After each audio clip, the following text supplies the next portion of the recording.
morning.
We wish to recognize and honor the native tribes who lived in this area: Catawbas, Shawnee, Delaware, Cherokees, Susquehannocks, and the Iroquois, who are also known as the Six Nation Tribes. I'm Alice Lees, your worship associate for today's service. We come together each Sunday morning as a community of seekers, seekers of what is most important in our lives, seekers of understanding in the face of uncertainty and loss, seekers of forgiveness for our shortcomings, seekers of gratitude for the unexpected gifts we receive from all around us. We gather in awe of the beauty of nature and the mysteries of the universe. But most important, we come together as seekers of a community of love and empowerment, celebrating our search for truth and meaning in our daily lives. Our speaker today is the Reverend Henry Chickner.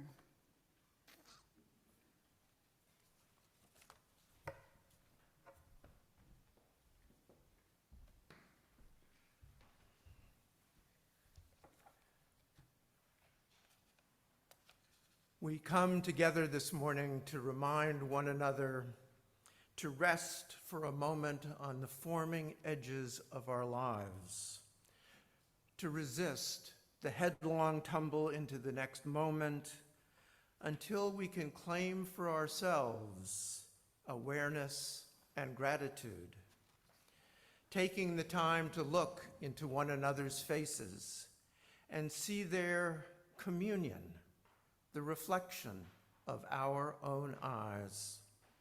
This house of laughter and silence, of memory and hope, is hallowed by our presence together.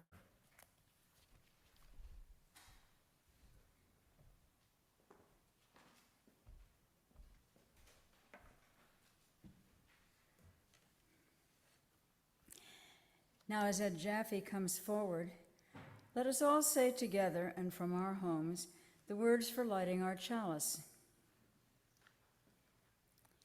In the light of truth and in the warmth of love, we seek to sustain, to share. And I invite you to join with us as we say our covenant.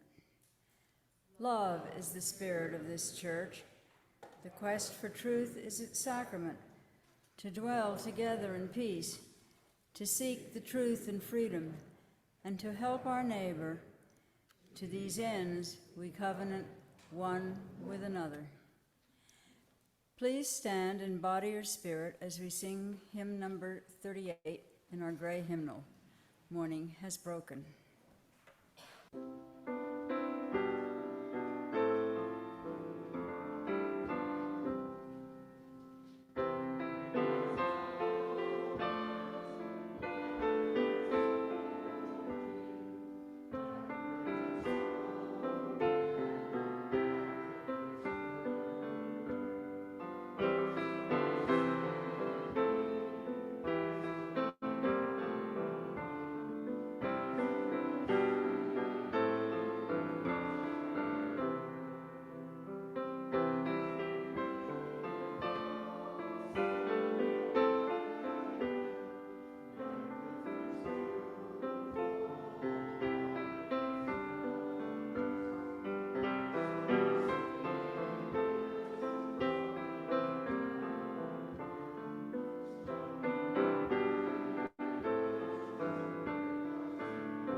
Good morning. Our time for all ages this morning is called Tai Chi, The Story of Its Beginning by Denise Tracy. There was a young man who grew up in China. Everyone said that he was so calm and peaceful he should become a monk. Not wanting to displease his family and friends by telling the truth, the young man let them think he was indeed peaceful and calm. Inside, however, the young man was filled with feelings of doubt, joy, love, happiness, sadness, and many questions.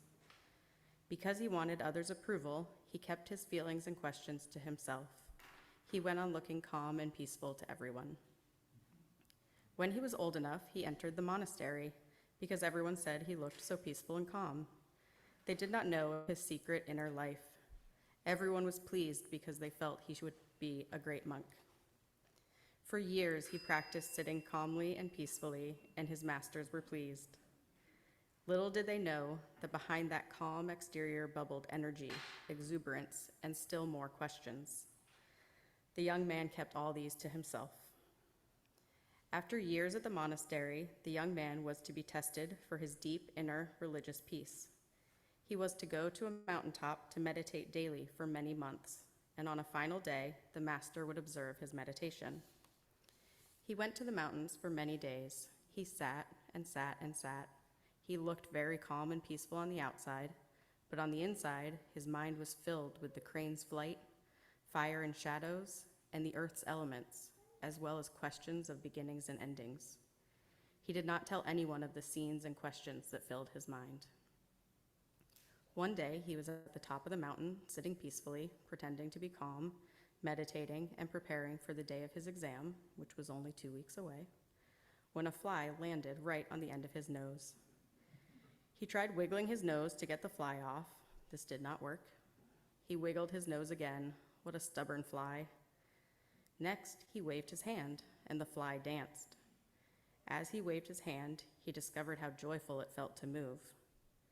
The fly then landed on his nose again. The young man waved his other hand. This too felt wonderful. The fly began to turn circles and move. The fly began to turn circles and move with the wind and earth. The young monk leaped and laughed, dancing with the fly. As the days passed, the young man looked forward to his dancing and moving with the fly. He lost all track of time, hours, days, or minutes. He knew only the joy of moving in harmony with the elements: earth, water, fire, wood, wind, and metal. The young man went to the top of the mountain on the day of his exam, but he had forgotten that this was a most important day. He saw the fly, and they began their dance together. Earth, water, fire, wood, wind, metal. They moved with focused energy and great joy. Neither the fly nor the young man noticed the master of masters seated, watching their movements.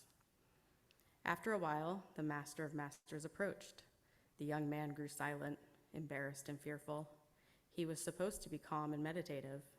He looked down in shame. He had failed his training. The master of masters then said, "Young man, you must teach me this movement. You use the energy of the life force to mirror the earth, fire, wind, sky, birds, and water.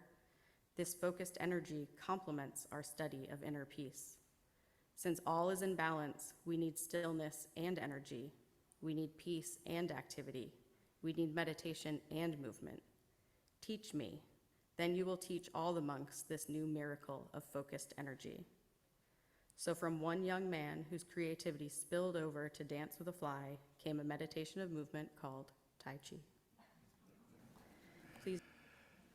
Please join with me for a time of meditation and silence, spoken at first, and then a moment of quiet. This morning's cooler brightness has come as a blessed relief from the scorching days of the last few weeks.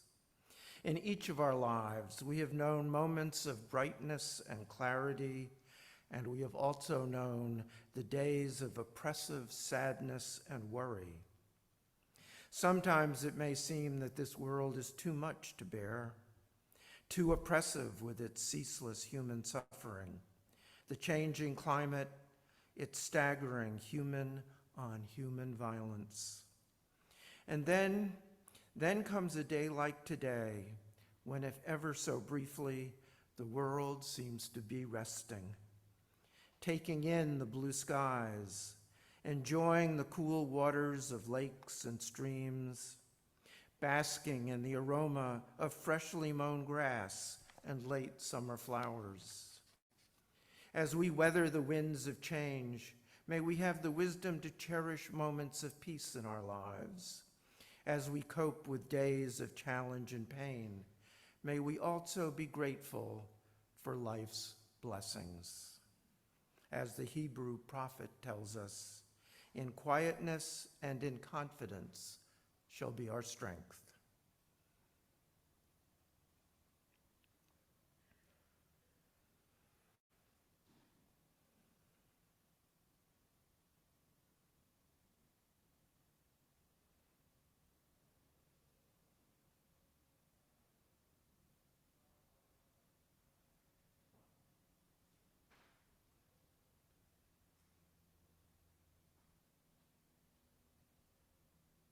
Amen, and blessed be.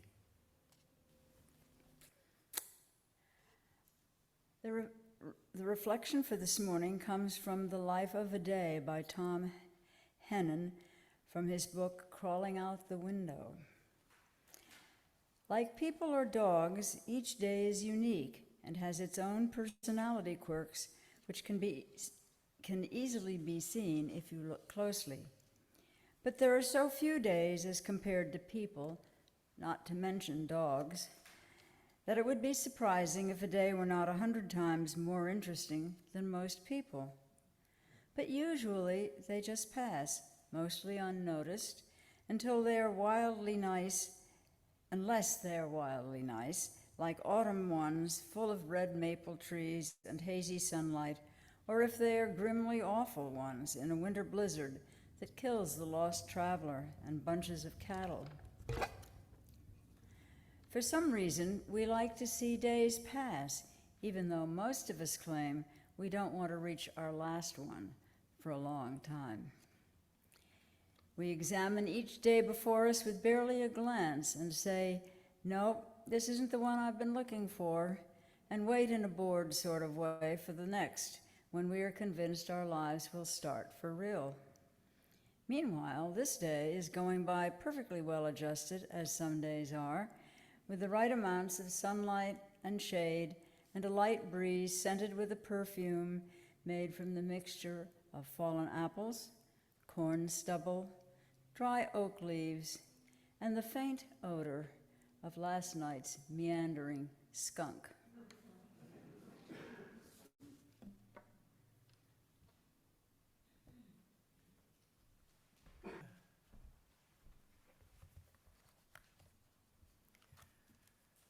Several years ago, as many here have, Nancy and I spent a week on Star Island off the coast of New Hampshire and Maine. It's a beautiful place, and over the summer, groups from UCC churches and Unitarian Universalist churches hold themed conferences. Nancy and I were there for the annual Arts Week, and near the end, I penned this bit of reflection. Every 30 seconds, 24 hours a day, 7 days a week, 365 or 6 days a year, the foghorn on White Island calls out. To those, as they say in New England, from away, it is worrisome, dangerous ground ahead. To those on a homeward course, the call is a friendly welcome home. Every second of every day, my heart beats its electronically paced 60 beats a minute, every minute of every day of every year. Its quickening is its signal, keeping me grounded, keeping me safe. Its steadfastness, keeping me true to myself and to those I love. Its rhythm, keeping time with life itself. Heart and horn, warning and welcoming. Heart and horn, bringing us home, keeping us safe. Heartbeat and foghorn, beating out the rhythms of life. Indeed, my heart, each of our hearts, beats their lub-dub rhythms 60 to 100 times a minute. And it's been said that everything we do, everything that is processed by our brains, and this is true in all of nature, really is very rhythmic. The way we speak, the way we walk, the way we chew, the way the stars move, and the rhythm of the seasons. You can find rhythm in pretty much everything. A little Scott Joplin. Our waking hours follow certain rhythms. Our days, weeks, and even years are marked by the rhythms of fiscal years, the rhythms of the church year, and the rhythm of holidays and celebrations. Writing in his book, Sabbath, Wayne Muller observes, "In the relentless busyness of modern life, we have lost the rhythm between work and rest. All life requires a rhythm of rest. There is a rhythm in our waking activity and the body's need for sleep. There is a rhythm in the way day dissolves into night and night into morning. There is a rhythm as the active growth of spring and summer is quieted by the necessary dormancy of fall and winter. We've lost this essential rhythm," he writes. "Our culture invariably supposes that action and accomplishment are better than rest, that doing something, doing anything, is better than doing nothing at all. Because we do not rest," he suggests, "we lose our way. We miss the compass points that would show us where to go. We miss the quiet that would give us wisdom. We miss the joy and love born of effortless delight. Poisoned by this hypnotic belief that good things come only through unceasing determination and effort, we can never truly rest. The Puritans bless our forefathers, preferred to call their places of worship meeting houses rather than churches, due to the latter's reference to orthodoxy. There was no kneeling. The people stood during prayers and psalm singing. At the end of the morning, those among the congregation who lived nearby went home for a meal prepared the day before. There were fines for cooking on Sunday, also for performing any other kind of housework, for traveling, shaving, running, and yes, kissing. Now, as puritanical as Massachusetts Bay Colony was, we Virginians were even more draconian in our observances of the Sabbath. In 1610, the governor of Virginia established severe consequences for those who chose not to observe the Sabbath. All were required to attend divine service, preaching and catechizing on Sunday, and were forbidden to, quote, violate or break the Sabbath by any gaming, public or private, abroad or at home. Transgressors suffered the loss of provisions for a whole week. Second offenders lost their allowance and were whipped. Death was the penalty for third-time offenders. Though the death penalty was never actually used, the law illustrates how seriously Virginia's colonial administration regarded the Sabbath. Another author, Dorothy Bass, writing in A Way of Life for Searching People, comments, how often people today cry out in exasperation or despair, I just don't have the time. How many of us have said that this week? I just don't have the time. There's so much to do, to earn a living, to fulfill a vacation, to nurture relationships, care for dependents, get some exercise, clean the house. We are finite beings, yet sometimes the demands on us appear to be infinite, and what is a person to do? Our culture has some answers ready. Quality time with your kids is the answer for parents. An exercise machine that reduces stress and burns off fat in only 20 minutes 3 times a week is the answer for the overwrought. What you need is a good night's sleep or a vacation is the answer some friends will offer to another. And I suppose that each of these responses is adequate in some way, yet the activities that so fragment our lives would seem to call for an even stronger response. More years ago than I would like to admit, I found the rhythm of my own life to be overwhelming, and I felt spent and exhausted. The PTA at the middle school where I served as principal was upset at the way I had handled a particular disciplinary decision.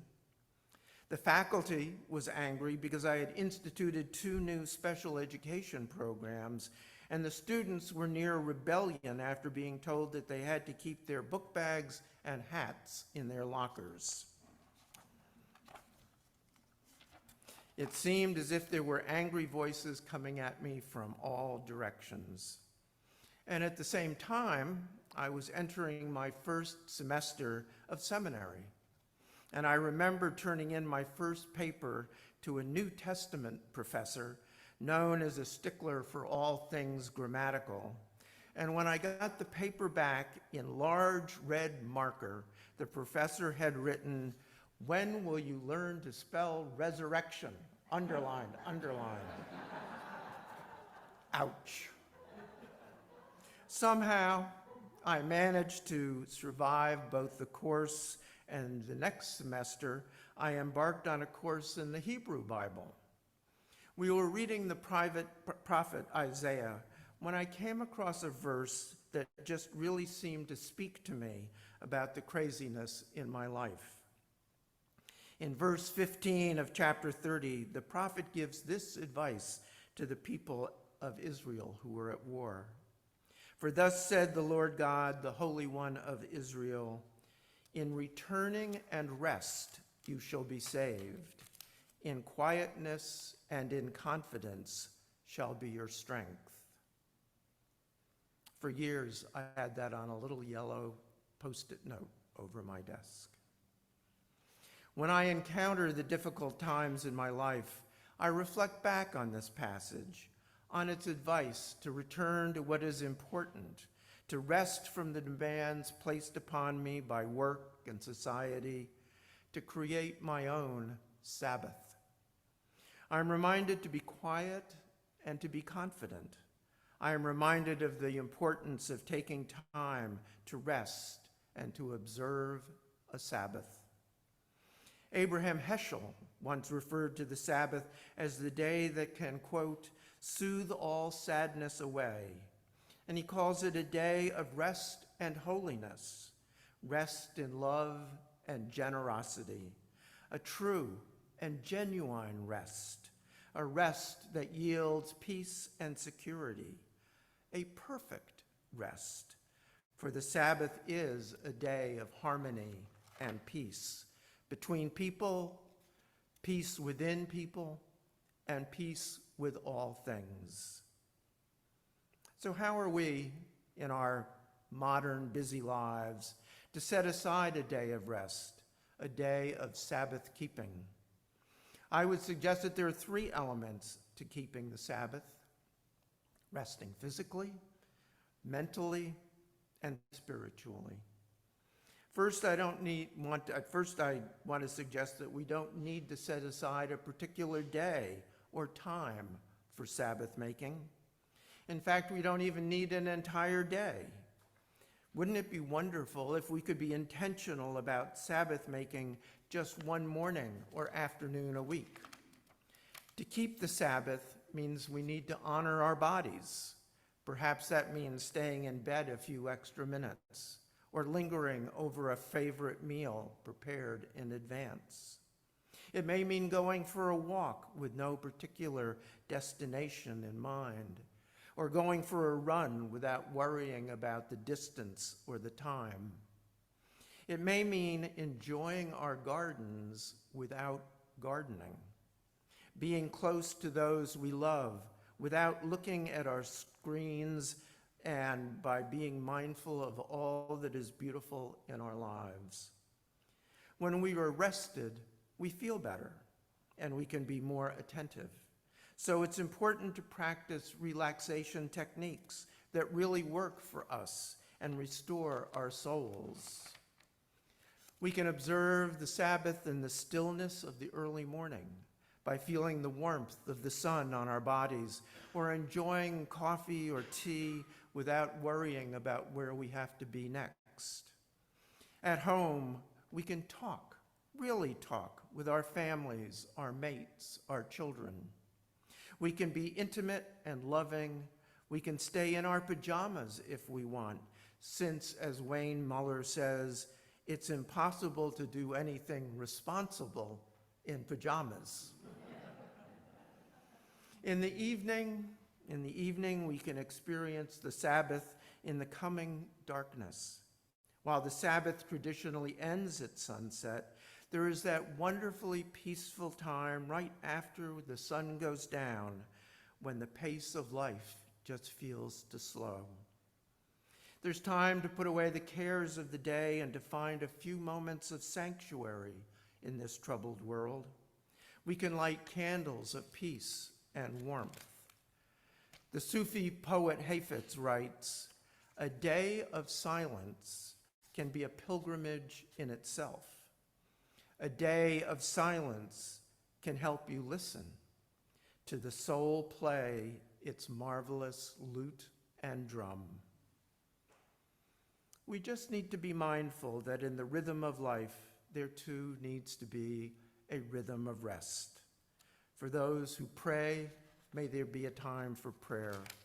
For those who meditate, a time to be present and for shedding the burdens of daily life. And for those who love music, Let there be a time to make music or just enjoy a favorite song. And so may this Sabbath morn be a time to observe the rhythms of rest, a time to be mindful of our bodies, our state of mind, and most importantly, being mindful of the state of our souls. What makes these activities different from what we do at other times is that we're doing them for ourselves, not because someone else has told us to, not to be making money or to be useful. We do it for ourselves. And as we do, we celebrate life, we recreate ourselves. So be sure to take the time to soothe away sadness, to celebrate intimacy and relationships, to rest in love and generosity, a true and genuine rest, a rest that yields peace and security. For the Sabbath is a day of harmony and peace between people. As we go through the march of days, may each of us have a safe place where we can feel our bodies relax and our minds shed the worries of the day. Heart and horn, warning and welcoming. Heart and horn bringing us home, keeping us safe. Heartbeat and foghorn, beating out the rhythms of life. May we be centered by the rhythm of rest. Amen.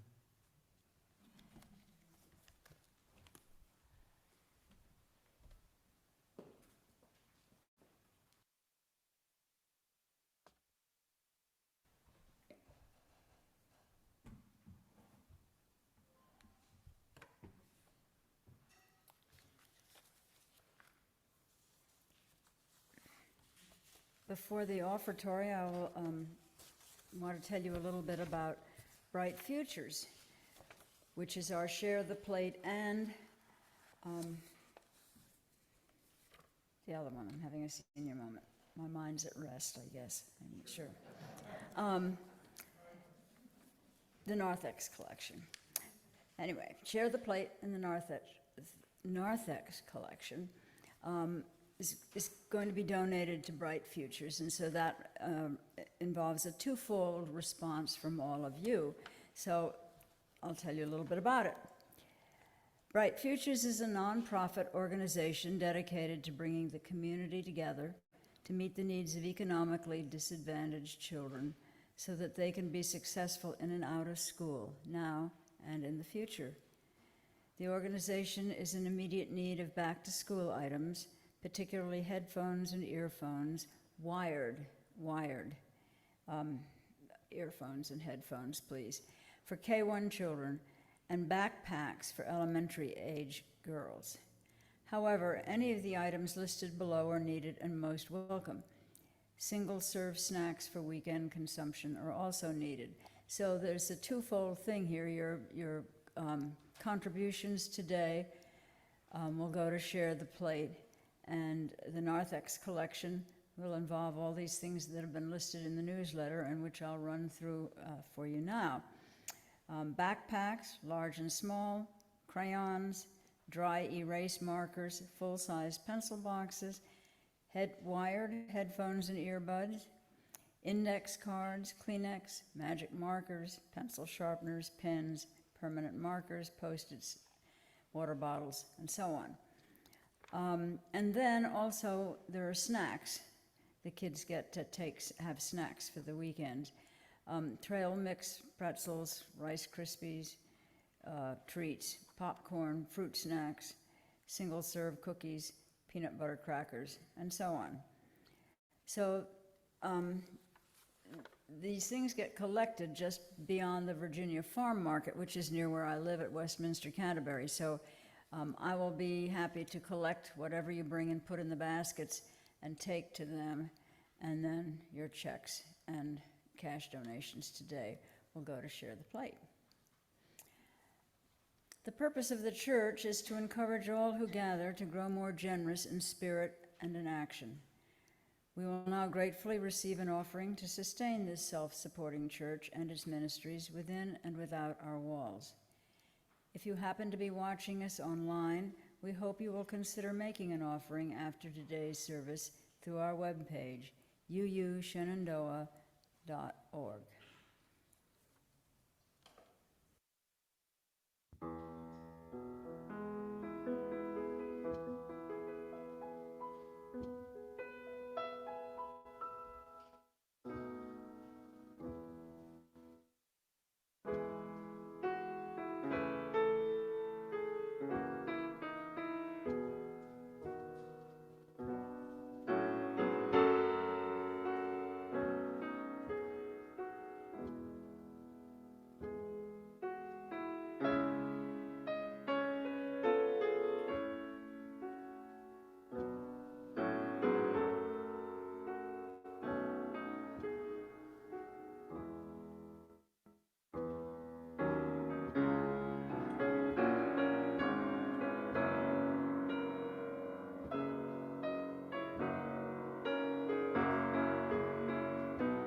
For our closing song, please stand and body your spirit as we sing hymn number 352, Find a Stillness.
As Ed extinguishes the flame, let us say together here and from our homes the words for extinguishing our chalice. We extinguish this flame, but not the light of truth, the warmth of our community, or the fire of commitment. These we carry in our hearts until we meet again.